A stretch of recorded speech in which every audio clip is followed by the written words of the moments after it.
আসসালামু আলাইকুম।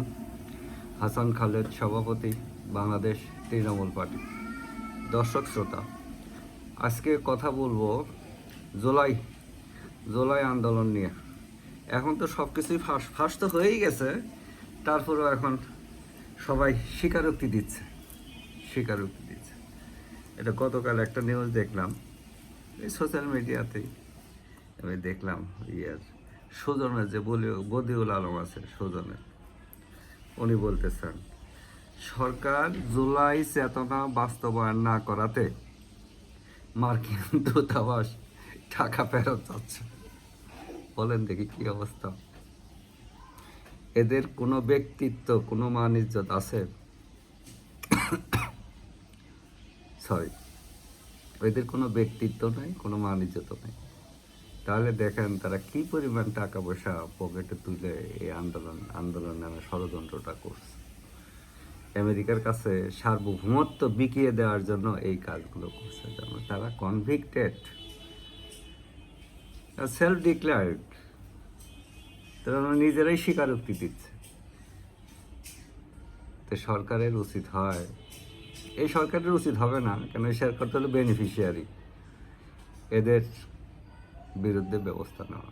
তো সরকার আর এরা তো একই গ্রুপের, এই সরকার এগুলো কিছুই করবে না। তবে এটা একেবারেই পরিষ্কার হয়ে গেছে যে আমরা কি মির্জাফরের পালায় পড়ছিলাম।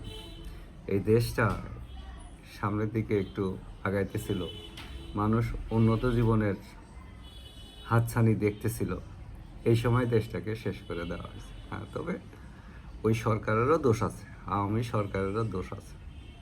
তারা নির্বাচনগুলো ভালো করে নাই।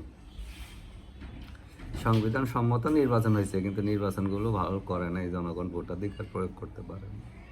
কারণ আমাদের ভোটের আইনই তো বাজে, দুর্বল আইন, খুবই বাজে আইন। ভোট হয়ে কোনো মতে যদি ভোট হয়ে যায়, তারপরে আপনারা ক্ষমতা থেকে নামাইতে পারবেন, যত অনিয়মই আপনি করেন। এই আইনটাই তো বদলানো দরকার।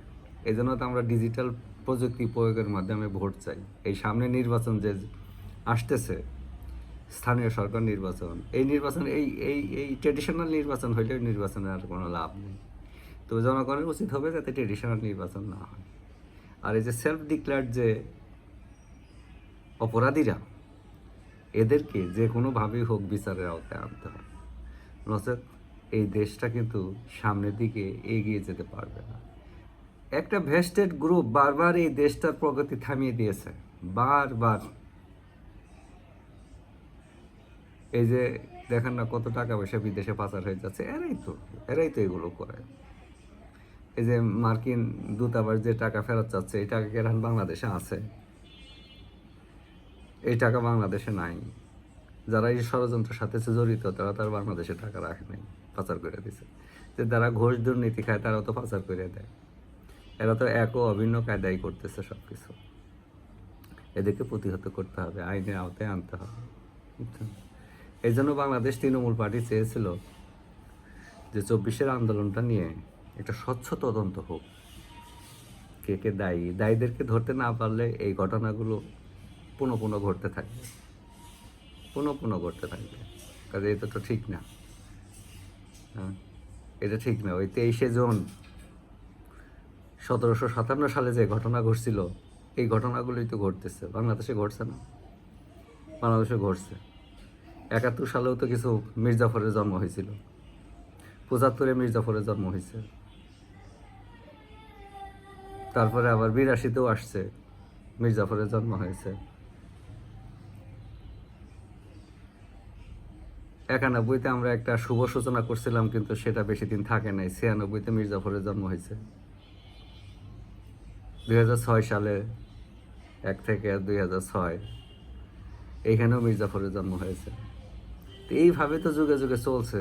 আর 2026-এর নির্বাচন তো এটা, এইখানে আরেকটা মির্জাফরের জন্ম হইলো, 2024-এ হইলো, 2000 ওই ধারাবাহিকতা 2026।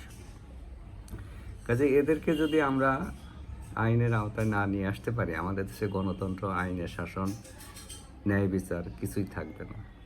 কাজেই যেহেতু ওরা স্বীকারই করতেছে, এগুলো তদন্ত করা দরকার। সবচেয়ে বড় কথা হলো 24-এর ঘটনা নিয়ে একটা স্বচ্ছ তদন্ত, উচ্চ পর্যায়ের একটা তদন্ত কমিটি হওয়া দরকার।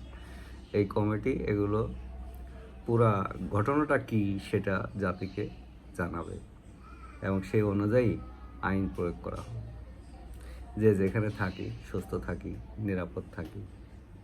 ধন্যবাদ সবাই।